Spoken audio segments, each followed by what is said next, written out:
Hello and welcome back to this bonus lecture about writing OKRs using ChatGPT.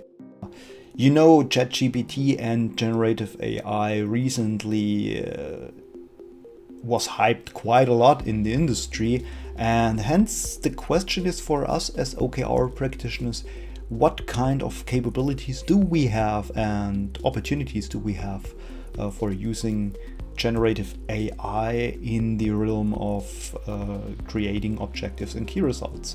So let's get right to it. Before we start, however, I would like to mention that we're not about to discuss how to get access to ChatGPT itself, but I will reference a tutorial down here in this lecture, so you can always look it up and then you can start right away with your account. So without losing further words, let's get right to it. By now you're already familiar with the example objective we created in the training, which is about become a market leader in the iOS e-learning app section. We simply start by opening up ChatGPT and then just put in a phrase like, how would you phrase an OKR to the objective become a market leader in iOS e-learning apps? And ChatGPT is basically providing you a very good answer on this, pointing out the objective like we described it, followed by 5 different key results, what you see here. And you see, when we look, for example, to the first key result, these kind of key results are very measurable, written very concise, and also outcome focused. And that's the most important stuff. It's not just providing or describing a specific result given an output, but really focusing on what's the benefit and how would you expect that it contributes positively towards your objective. You also see this here when we look to key result number 2 by saying, okay, we want to obtain a 4-star rating or higher on the App Store, which reflects the quality and the user satisfaction within the next 3 months.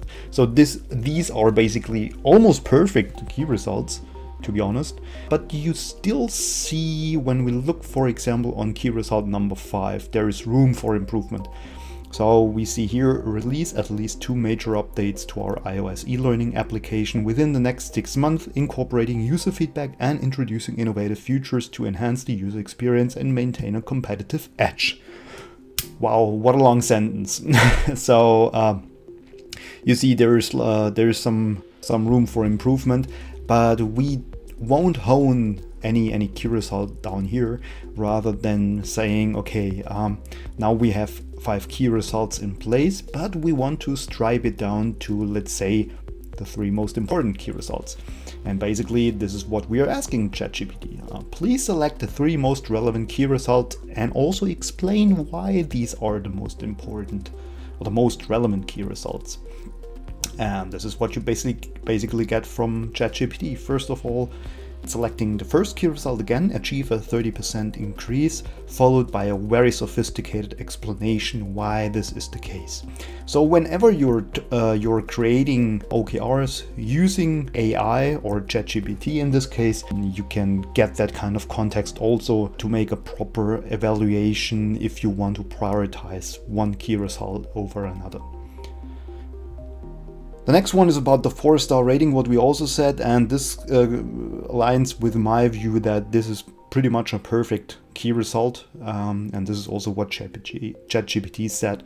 It's one of the most relevant key results in its selection. When we look to the last one, however, we see release at least 2 major updates to our iOS e-learning app. This is also the example I mentioned previously, where there's room for improvement. So you can make it more crisp, more narrow, more measurable and tangible. And this is also the struggle you see by using AI right now as of 2023. If you're using AI, you must verify the output at any time. There is a lot of hallucination ongoing in generative AI. A lot of content is false, we have to admit, and a lot of content is out of context.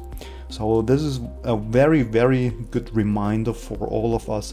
Whenever we are using or leveraging large language models, we always have to verify that the content is really valid and legit. This will bring us to our best practices, basically. You have to be careful whenever you want to use large language models in your application or in your OKR crafting. You have to be reminded copyright is a pending issue right now. That means nothing else than all the training data which is being used might be under copyright. And this means basically it's not really clear if you are doing any copyright infringements when you're using or applying AI generated content. So you have to be careful whenever you're going to use any AI produced content. A second best practice is about the trust but verify. Like I mentioned before, you always have to double check with human intelligence in best case to see if the output is legit and if it is aligned with your context in your environment.